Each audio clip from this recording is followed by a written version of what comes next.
perpetrators. Collaborating closely with the local authorities, Douglas was able to work freely in Bosnia. In Iraq, the situation is much more complicated.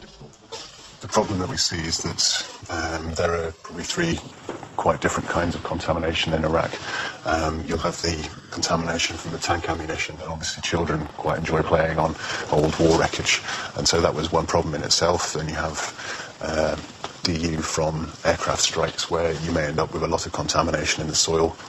Then you'll have another kind of contamination from the armoured fighting vehicles, which again fire a small caliber round, and that will definitely be within built-up areas. So you have three different kinds of contamination. All of this needs to be mapped. But at the moment, the US hasn't released data on where it's fired any of these weapons. And this is a huge issue. To obtain this information, militants have demonstrated outside the American embassy in London, but the US Army still refuses to provide it. In the meantime, the NGO is attacking the British government, also accused of having used depleted uranium weapons in Iraq. Recently, these accusations have even been taken up by a British member of Parliament during a session. The Leader of the House may have seen today's distressing reports about the increased rate of birth defects in Fallujah. Can we have a debate about this issue so we can hear from the Foreign Secretary what representations he is making to his US counterparts about this appalling legacy of the Iraq War? In 2010, the British Ministry of Defense finally admitted the use of depleted uranium in Iraq and supplied the United Nations with information on the zones targeted. The US allies beginning to voice its doubts on this weapon.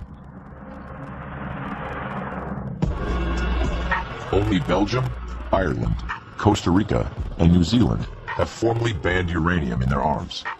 But today, no international convention even mentions depleted uranium in its texts. This allows the US administration to continue using it without fear of reprisals. At the Illinois Law Faculty, Francis Boyle claims that the USA can be hauled before a tribunal. This lawyer and Harvard graduate has an international reputation. Agent Orange in Vietnam, Gulf War syndrome, war trials are his specialty. Today, Francis Boyle is locked in a new battle to have the use of depleted uranium recognized as a war crime. Uranium munitions violate the Hague Regulations of 1907, and then DU also violates the Geneva Protocol of 1925. So their use of DU is clearly a war crime. So if it's illegal, why is it used? It shouldn't be, but why does the United States use landmines? Why, we're trying to stop it. The problem is how do you bring the rule of law to bear on the United States government? It's very difficult to do, especially on the Pentagon. They're a law unto themselves. That's why it's so hard to bring the United States to heel. He sees isolation on the international stage as being the only way forward. I think if we can get all the parties to the Geneva Protocol to send in that letter to the French government, now apparently even the British are willing to go along with this. And the U.S. then is the only outlier on DU. Just maybe they'll say, okay, let's stop using DU. Francis Boyle's cause seems a desperate one. The United States continue to make use of uranium in developing their military arsenal. In 2003, 1 year before the Battle of Fallujah, Donald Rumsfeld, then Defense Secretary, made a reference before the U.S. Congress to the use of a new weapon, the Hellfire missile. The new missile can take out the first floor of a building without damaging the floors above, and is capable of reaching around corners, striking enemy forces that hide in caves or bunkers. This declaration went largely unnoticed, but it heralded the development of a new missile that would be tested during the early days of the war in Iraq. Some experts did react to Rumsfeld's declaration. One of them was arms researcher Di Williams. This scientist is a member of the UN Institute for Disarmament Research.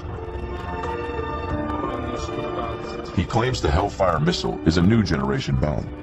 It was used several times during the Battle of Fallujah. The experts call it a thermobaric weapon. They were using small tactical weapons, but they wanted these new thermobaric weapons, which are specifically designed for very local killing. And what they do, I mean, if somebody is right in the target of it, they just get fried. It is so high temperature, it just burns everything.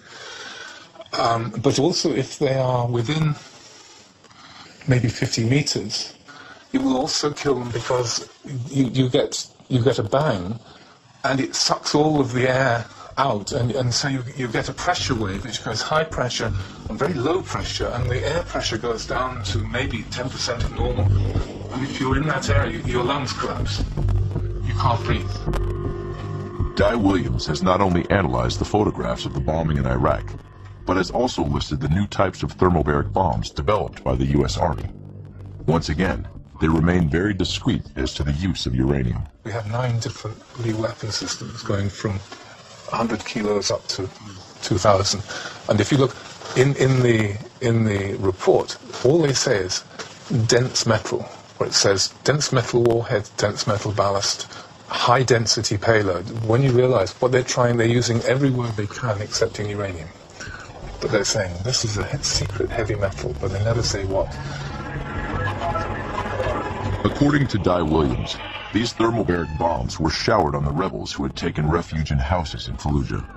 This kind, you can see how much smoke and contamination. That's a mixture of concrete dust and bomb dust.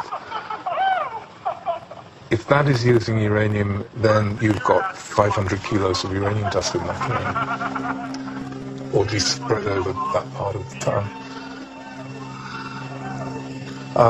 And they're celebrating, and they don't realize that they're looking at their own future cancer.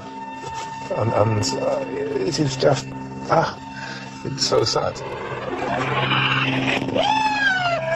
Hell yeah, bitches!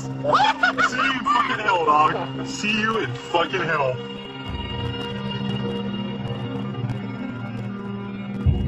My biggest question for Fallujah is probably that it was an experimental area for new thermobaric explosives. Probably uranium, possibly other new chemicals which we haven't even thought of yet. And so this is where, looking at the birth defects, we have to question which systems were used.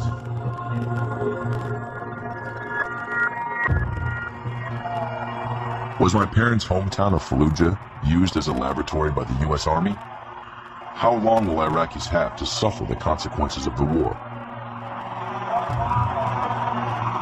The Bush administration boasted of waging a clean war, but it continues to sacrifice generations of children, both in Iraq and the United States. In Fallujah, 2 to 3 deformed babies are born every day. Most live but a few hours. The space in the cemetery reserved for these victims grows steadily.